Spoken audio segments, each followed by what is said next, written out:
आइए जानते हैं विभाज्यता के नियम। 2 से विभाज्यता, 2, 3, 4, 5, 6, 7 और 8 से विभाज्यता के नियम हम यहाँ पर जानेंगे।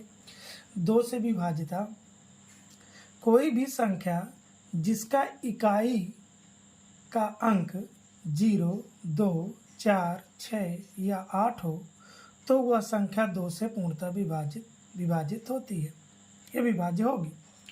जैसे यहाँ पर हम 60 देख रहे हैं, 60 इकाई का अंक 0 है यानी 2 से विभाज्य होगी। इकाई का अंक 72 में 2 है, 2 से विभाजित होगी। इसमें 4 है, 2 से विभाजित होगी। 6 है तो भी होगी, 0 है, 2 है आदि ये सभी संख्याएं 2 से पूर्णतः विभाजित होंगी। 3 से विभाज्यता, यदि किसी संख्या के अंकों का योग 3 से विभाजित हो तो वह संख्या 3 से विभाजित होती है। जैसे यहाँ हम एक संख्या है 57, तो 57 3 से विभाजित है, इसका पता करने के लिए हम इसके अंकों का योग करते हैं।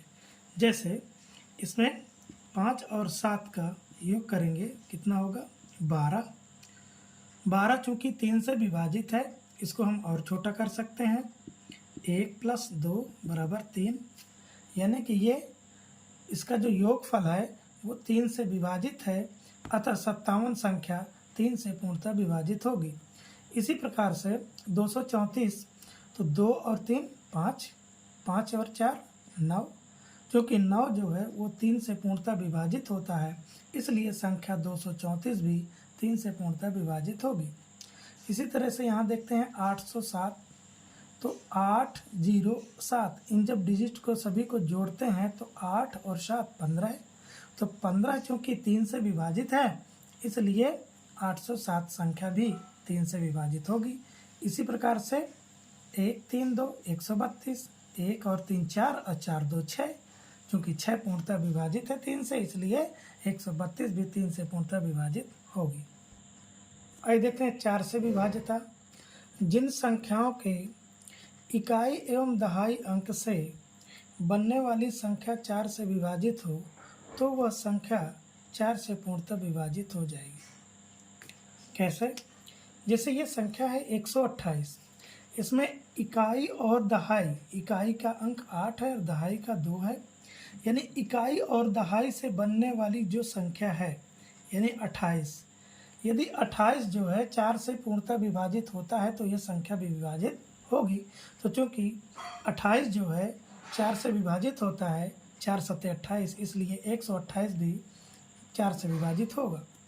इसी तरीके से 232 में 32 को देखते हैं तो 4 8 32 ये भी विभाजित है।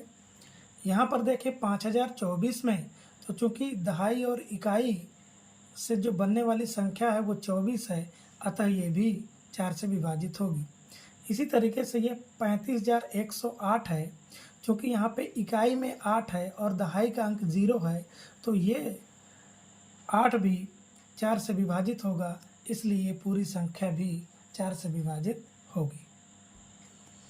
5 से विभाज्यता, यदि किसी संख्या के इकाई के स्थान पर 0 या 5 हो तो वह संख्या 5 से विभाजित होगी। जैसे ये संख्या देखते हैं 340, इसमें इकाई अंक 0 है, इसलिए 5 से पूर्णतः विभाजित होगी। 7895, इसमें इकाई का अंक 5 है, इसलिए ये भी 5 से विभाजित होगी।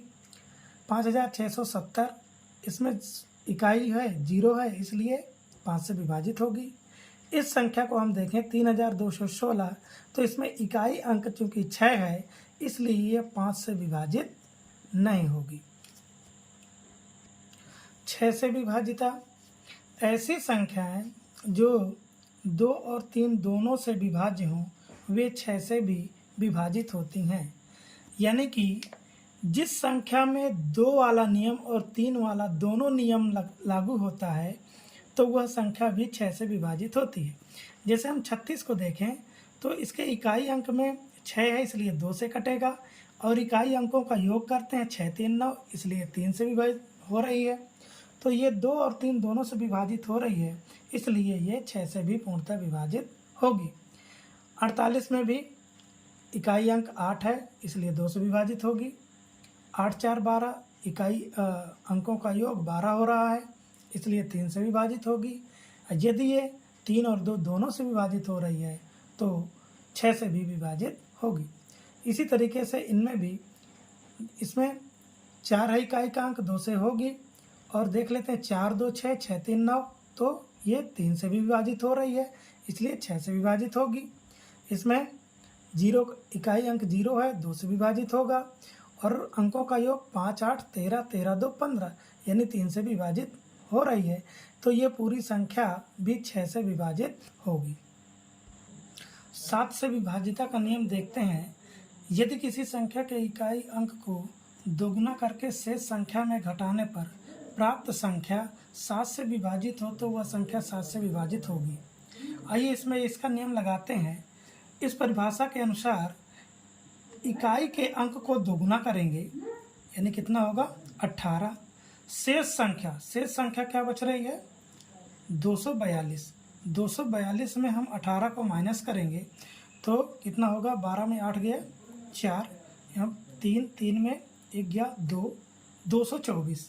अब ये देख रहे हैं कि ये 7 से विभाजित हो रहा है कि नहीं तो 7 3 21 और 7 2 14 यानी यह पूरी संख्या 7 से विभाजित होगी। एक दूसरी संख्या मान लीजिए 4 5 6 अंकों की है तो हमें चेक करना है कि 7 से विभाजित होगी कि नहीं। तो इसके लिए एक दूसरा नियम है 3 3 का पेयर आप इधर से बना लीजिए और यदि ये सिंगल है तो सिंगल, अगर 2 होते तो 2, अगर 3 होते तो 3 का पेयर। इसके बाद अल्टरनेट क्रम में इन पेयरों को जोड़ना है तो 92 में 3 जोड़ेंगे तो हो जाएगा 95 माइनस और बीच वाले पेयर को घटा देंगे 25 यानी 95 95 में 25 घटा देंगे तो आ जाएगा 70 और ये 70 चूँकि 7 से डिवाइड है इसलिए यह पूरी संख्या भी 7 से डिवाइड होगी। 8 से विभाजिता। यदि किसी संख्या के इकाई दहाई व सैकड़े के सभी स्थान पर 0 हो या तीनों स्थानों के अंकों से बनने वाली संख्या 8 से विभाज्य हो तो वह संख्या 8 से विभाज्य होगी।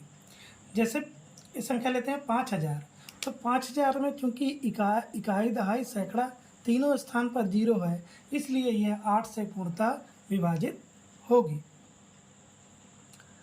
इसी तरीके से यहाँ पर देखें तो इकाई दहाई सैकड़ा यानी यहाँ पर 664 लास्ट में हो रहा है तो चूंकि 664 जो है 8 से पूर्णतः विभाजित होगा। 8 × 64 बचेगा 2 और 4 तो 8 × 24 इसलिए यह पूरी संख्या भी 8 से पूर्णतः विभाजित होगी। 9 से विभाजित देखें तो यदि किसी संख्या के अंकों का योग 9 से विभाजित हो तो वह संख्या 9 से विभाजित होगी। जैसे ये संख्या हमने ली है 32,418। आइए देखते हैं कि इसके संख्या के अंकों का योग कितना हो रहा है। तो संख्या के अंकों का योग यदि हम करते हैं तो 3 धन 2 धन 4 और धन 1 धन 8 यानी 3 2 5 5 4 9 9 1 10 10 8 18। चूँकि संख्या 18 9 से पूर्णतः विभाजित होती है इसलिए यह पूरी संख्या भी 9 से पूर्णतः विभाजित होगी। 10 से विभाजिता की बात करें तो यदि किसी संख्या के इकाई अंक पर 0 हो तो वह संख्या 10 से विभाजित होती है। जैसे यहाँ पर लिया गया है 600 तो यहाँ पर इकाई अंक देख रहे हैं 0 है अतः यह 10 से विभाजित होगी। 9100 ये भी 10 से विभाजित होगी। 510 इकाई अंक 0 है इसलिए 10 से विभाजित होगी।